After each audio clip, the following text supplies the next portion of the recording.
ya sekitar 7-8 tahunan itu berobat terus. Untuk obatnya kayak tetes mata itu, dan kayaknya yang bikin tambah parah itu kayaknya obatnya. Selama 8 tahun pakai tetes mata? Yes. Setiap hari? Ya, setiap hari dan 4 jam sekali. Wow.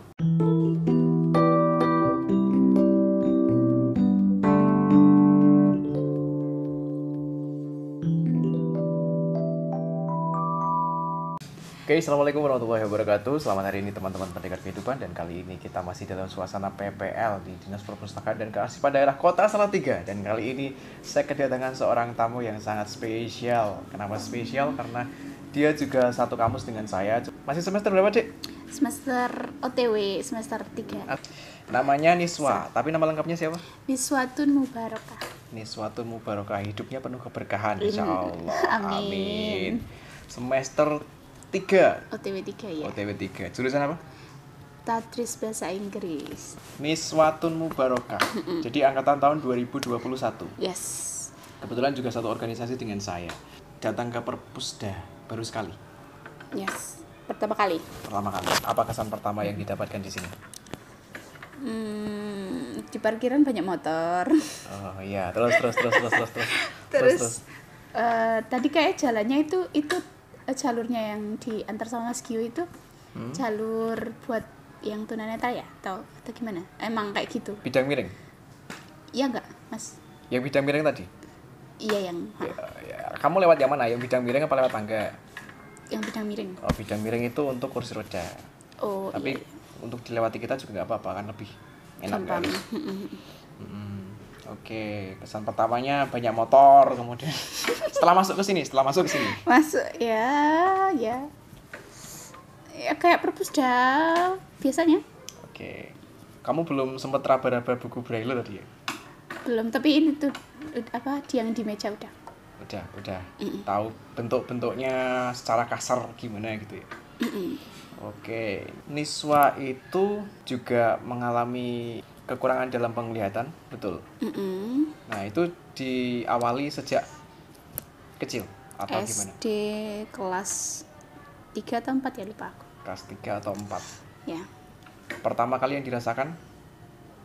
Pertama kena... Semakin mengabur atau gimana, atau awal mulanya lah? Kena penggaris. Yang kanan. Terus beberapa bulan kemudian kayak kena kuku kanan kiri juga ditutupin dari belakang. Terus itu nggak tahu sengaja atau nggak sengaja kukunya ngenain mata aku dua-duanya. Seriously? Yes. Seriously. Oke. Terus ya mulai dari situ berobat terus ke dokter mata terus mungkin itu bercanda waktu tangannya masuk ke mata itu. Katanya sih bercanda, tapi ya nggak tahu. Kuku soalnya bahaya ya. Iya. Terus? Ya habis itu mulai periksa ke dokter terus sampai dari umur 10 tahun sampai SMA kelas 3 itu berapa? Ya sekitar 7-8 tahunan itu berobat terus. Untuk obatnya kayak tetes mata itu, dan kayaknya yang bikin tambah parah itu kayaknya obatnya. Selama 8 tahun pakai tetes mata? Yes. Setiap hari? Ya, setiap hari dan 4 jam sekali. Wow, pakai tetes mata setiap hari dan 4 jam sekali. Dan itu ke dokter? Iya, ke dokter. Di rumah sakit apa gimana itu? Rumah sakit di Jogja. Oke. Gitu. Dan itu dari keluarga atau orang tua gitu nggak keberatan gitu, maksudnya 4 jam sekali dan itu setiap hari pakai tetes mata dengan keadaan mata yang seperti itu dan tidak ada perubahan, justru semakin buruk. Kayak nggak kerasa sih ya sebagai orang awam kita yang kayak yang nganut aja kayak sama dokter ya, pandangan orang awam kan dokter itu ya tahu gitu dan tujuannya ya menyembuhkan gitu, tapi ya emang kayak nggak kerasa perubahan itu tuh nggak disadari secara gimana kayak ya udah gitu, kok tiba malah sadarnya itu pas udah bener-bener udah buruk banget penglihatannya sampai sekarang, kayak udah tinggal berapa persen nggak tahu ya, tapi ya gini lah. Sekarang masih pakai tetes mata itu? Udah enggak. Setelah sadar dan ya maksudnya udah dewasa dan paham ini mungkin yang salah kayak obatnya deh gitu. Pernah sempat rencana untuk misal operasi gitu? Udah pernah operasi yang Udah pernah kanan. operasi? Iya, yang kanan udah pernah operasi, itu operasi pengangkatan katarak. Itu juga mungkin disebabin karena tetes mata, cuman ya itu baik lagi sebagai orang awam kan kita nggak paham tentang obat-obat gitu. Taunya bisa nyembuhin aja gitu. Setelah operasi itu masih pakai tetes mata? Masih. Wow. Masih dilanjutkan? Iya. Jadi operasinya itu tahun berapa? Tahun berapa ya? Atau kamu kelas berapa gitu? SMA kelas 2. SMA kelas 2. Iya. Jadi SMA itu penglihatan sudah semakin menurun? Iya, dari apa ya?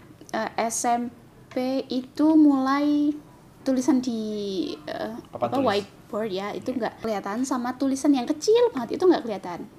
Terus SMA itu mulai nggak lihat gimana ya, baru tahu itu siapa, maksudnya ketemu orang gitu, Lihat wajah orang. wajah orang itu 1,5 meter, itu SMA kelas 1.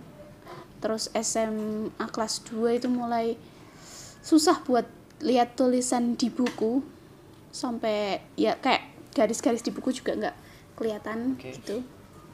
Terus sampai akhirnya kelas 3 SMA itu benar-benar nggak bisa lihat tulisan di buku dan nggak bisa nulis. Oke, ini menarik teman-teman. Ketika kita tadi tahu kisah dari Niswa, dia mengalami suatu hal yang menurut saya menarik. Jadi kuku itu kan infeksi, kemudian pengobatannya saya kira yang saya menyimpulkan itu pengobatannya yang kurang tepat gitu. Jadi infeksi kemudian setiap hari tetes mata selama 4 jam sekali, dan itu berarti sehari 6 kali harus melakukan tetes mata itu. Dan itu merupakan hal yang harus dilakukan selama 8 tahun. Hasilnya justru tidak memperbaiki keadaan, justru memperburuk keadaan. Dan luar biasanya adalah dia tetap melanjutkan sekolah dan sekarang melanjutkan kuliah. Dan itu apa yang Anda rasakan ketika Anda harus lulus SMA kemudian berkeinginan untuk melanjutkan kuliah, dan ketika itu Anda angkatan 2021, dan 2021 itu adalah suasana COVID-19 waktu itu. Jadi harus belajar dari rumah, menyesuaikan diri, dan tentunya dosen-dosen yang ada di kampus pun nggak tahu kalau Niswa seorang yang mengalami gangguan di penglihatan tentunya. Pengalaman pertama waktu kuliah, apa yang Anda rasakan? Apa ya? Ya karena SMA kelas 3 kan udah mulai, udah benar-benar dalam kondisi penglihatan udah kayak gini. Yeah. Jadi dan itu udah mulai online kan. Nah itu udah mulai paham cara gimana ya? Kayak adanya COVID ini kayak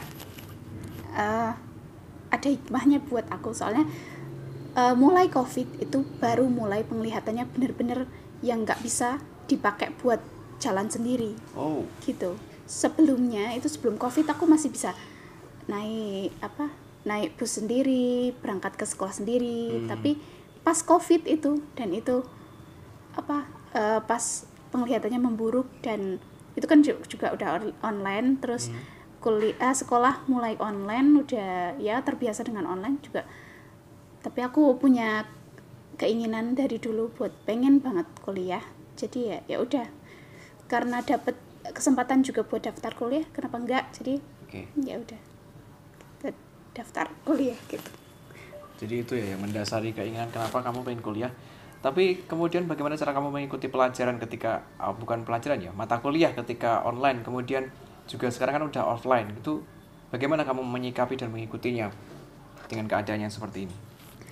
Kalau pas online itu kan pakai HP ya, jadi tertolong. Tertolong. Iya. Kalau buat pas offline itu mungkin agak sedikit kesusahan. Tapi alhamdulillah dapat teman yang luar biasa baik. Dan ya dia jadi teman kos, dia ngantar, dia kebetulan juga satu kelas sama aku. Itu aku benar-benar pas masih online,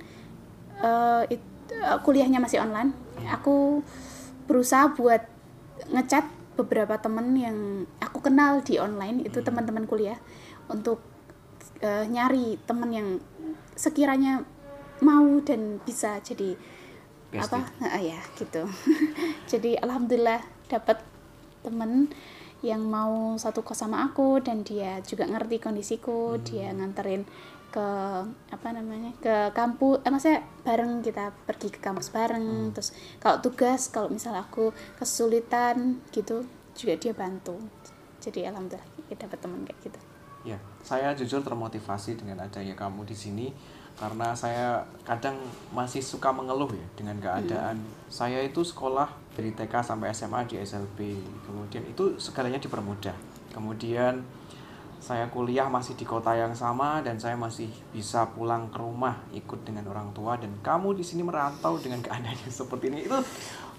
It's amazing, luar biasa, dan nggak akan semua orang bisa melakukan ini tuh, nggak semua orang, hanya orang-orang terpilih. Jadi ketika kamu mengatakan bahwa kamu kagum sama saya dengan keadaannya seperti ini, masih semangat kuliah dan sebagainya, saya lebih kagum sama kamu. Jujur, ini jujur, nggak apa ya, nggak dibuat-buat. Okay. Jujur, karena dengan keadaan yang seperti ini kamu masih merantau dan kamu masih ikut organisasi, itu luar biasa. Dan pelajaran yang saya dapat di sini adalah selalu bersyukur dengan apa yang kita miliki saat ini, selalu semangat, dan ada orang yang perjuangannya jauh lebih keras di bawah kita. Yes. Itu kita harus selalu bersyukur untuk itu. Dan pertama kali kamu datang ke Perpusda nih, kamu ada harapan nggak? Maksudnya Perpusda ini nanti mengembangkan apa gitu, khususnya untuk teman-teman yang mengalami nasib seperti kamu, seperti saya, seperti teman-teman.